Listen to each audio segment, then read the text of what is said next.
On today's Reuters Breaking Views, the fiscal cliff, economic disaster or not? And could chopper George Osborne be axed? With me now to discuss these stories is Reuters Breaking Views assistant editor Robert Cole. Good morning, Robert. Morning. Let's start with the world economy and the fiscal cliff. Now, you say that the world economy should chug along quite nicely next year, even if the US does go over the cliff. But history shows that US recessions aren't particularly good news for the world economy. I don't think anyone can suggest they're anything but bad news.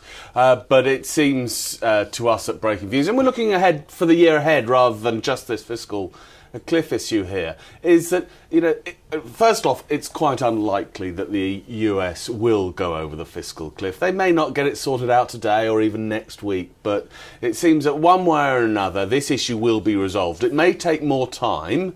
But may not be sort of according to the timetable of your news anchors who want some decent things to talk about. But it seems to me that it won't go over the fiscal cliff. But even if it does, it's not going to be that. Everyone's talking as if it's going to be some cataclysm. Clearly, it's not good news. But I saw some research the other day which said that even if the worst case scenario, the US will have a recession of 1%. The economy will decline by 1 percentage point, which essentially means, the US economy will be as big as it was sort of, 6 months ago. Well, so I'm not great, but the US economy is still a quarter of the world. I'm not trying to say it's great, but this is not going to be the end of life as we know it. And in some of the coverage that I've seen, it seems to be very cataclysmic. Of course, it's difficult, and of course, these sort of things can take on a life of their own. But anyway, in the context of that, clearly it's going to be not a great year for economic growth. But Europe is clearly in a worse state than the US, whether or not the US goes over its own fiscal cliff.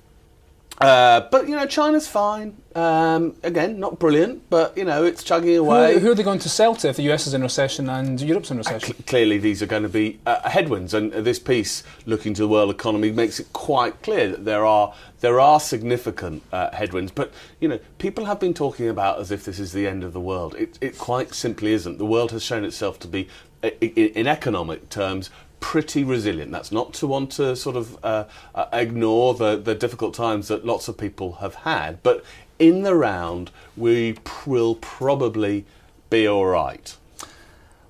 George Osborne might not be all right if your predictions come true. The UK Chancellor, you say, could be sacrificed. Why would that be if Britain, according to David Cameron, is heading in the right direction, particularly on the deficit reduction side? Well, this is one of those 50-50 predictions. It's one of those things which we're not saying will come true. We're not even saying it should come true. We're saying it might come true.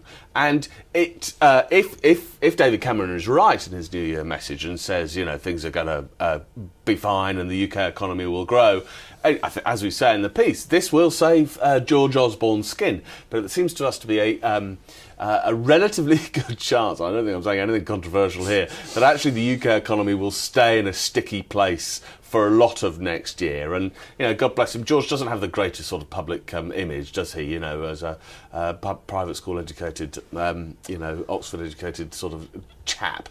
And so this point, to be clear, is saying that actually we think George Osborne is, broadly speaking, doing the right things. His tough policies are the correct ones to restructure the British economy.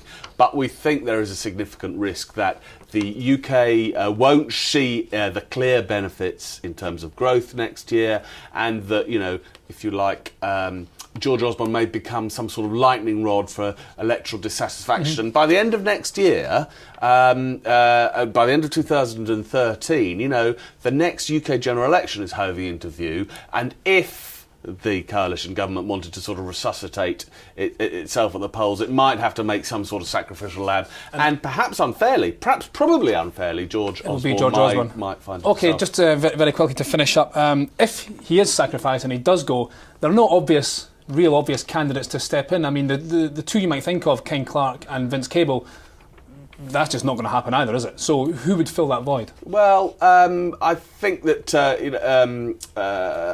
Hague is one candidate. I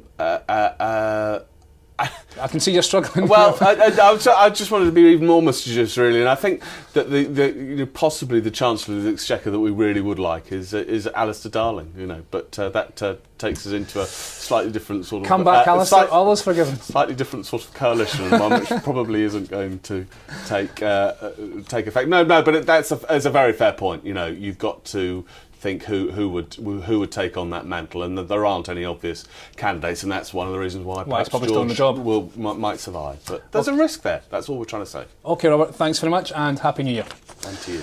That was Reuters Breaking Views' Robert Cole. Well, want to know the Breaking Views predictions for next year? Check out Predictions 2013. That's on the Insider platform and Reuters.com, and the full ebook version will be published later this week. I'm Jamie McGeever. This is Reuters.